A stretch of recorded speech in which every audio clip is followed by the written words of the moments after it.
Brave New World was not a horrible movie, it was just mediocre. One of the biggest issues was that Sam needed an arc, but let's start from the top. What is the theme of Brave New World?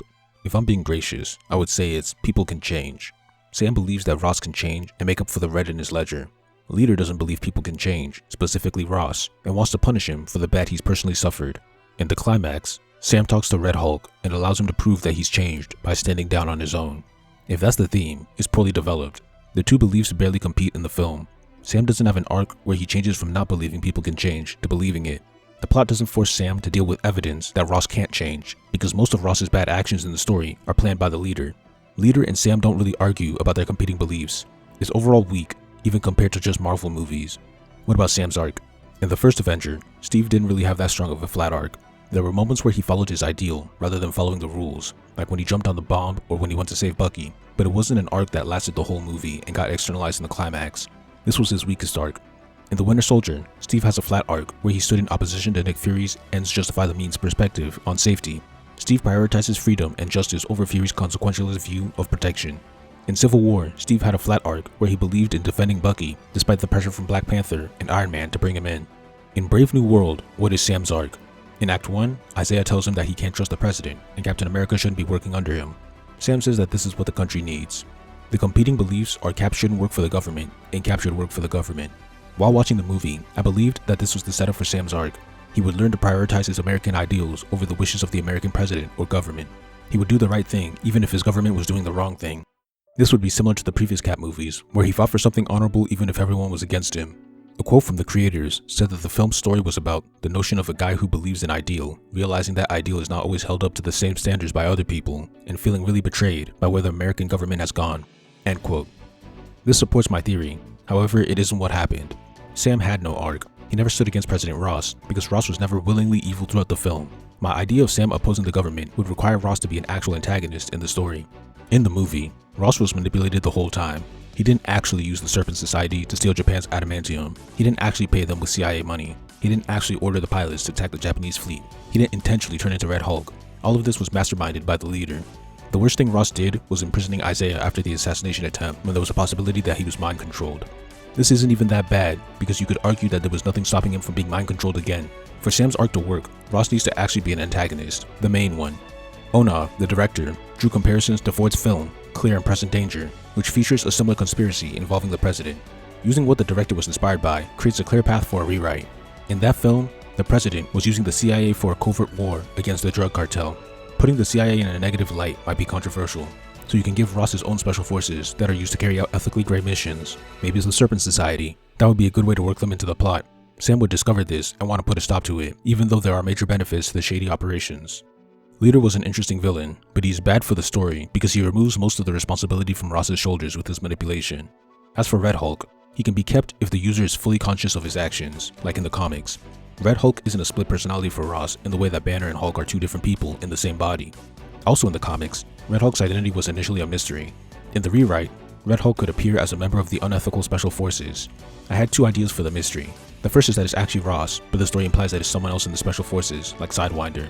The second is that it's actually Sidewinder, but the clues initially led to Ross. I prefer the second path, because the president having time to join missions is shaky, and the fans already expect Ross to be Red Hulk. Using this subversion would sacrifice comic accuracy, but it would recreate the surprise from the comics and make more sense for the setting. Sam would try to solve the mystery in the plot, but incorrectly deduce that it's Ross. Eventually, it's revealed to be Copperhead, and Sidewinder was a red herring. So here's my rewrite. In Act 1, Isaiah tells Sam that Captain America should fight for American ideals, not the American president or government. But Sam believes that he should follow the government for now, because it would give the people hope. There can be an intro action scene that establishes Sam as a competent fighter. His sidekick Joaquin is there too. Ross proposes an adamantium mine treaty in this act. In Act 2A, Sam and Ross agreed that the nation's superhero and president being united would make the country look stronger and make the people more hopeful. The president sends Sam on a mission with masked special forces. They are sent to free hostages and take down hostiles. While Sam and Joaquin do that, Sam realizes that his allies are doing something else. They went to retrieve adamantium that Sharon Carter stole. After Sam completes his mission, he goes to find his allies. A fight breaks out and Sam discovers that his allies are the Serpent Society where they're unmasked, so he fights them and apprehends them. Their leader is Sidewinder. Sharon gets away in the confusion using a new cloaking tech. Sam captures the serpents and returns to Ross, furious. He asks about the adamantium and the Serpent Society. Sam and Ross argue about ideals and ethics. The president brings up how getting a head start on adamantium would be beneficial to the nation, but Sam argues that deceiving the other nations isn't right. He gave his word. Sam also doesn't like the use of criminals in secret. Ross put Captain America and the Serpent Society on the same team, and that doesn't sit right with him. The Serpents are mercenaries who haven't paid for their crimes, and instead are being funded by the government. The conversation ends with Sam no longer being allowed to work with the government. This is the point where Sam completes his arc. He no longer serves the president and sticks to his American ideals, even if it means going against Ross. In Act 2B, Red Hulk appears.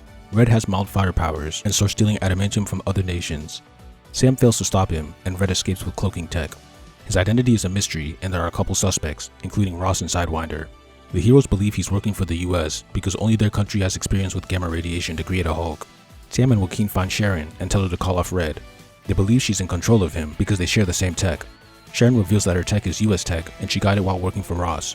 When she learned that Ross wanted to kill her to keep her adamantium stealing missions a secret, she went rogue, which is why the Serpent Society was sent after her. Sam, Joaquin, and Sharon work together to try and uncover Red's identity because they can't beat him. They discover that Sidewinder was released from prison to carry out more missions, hinting that he's Red. When they fight Red again, Joaquin is injured by Hulk and hospitalized.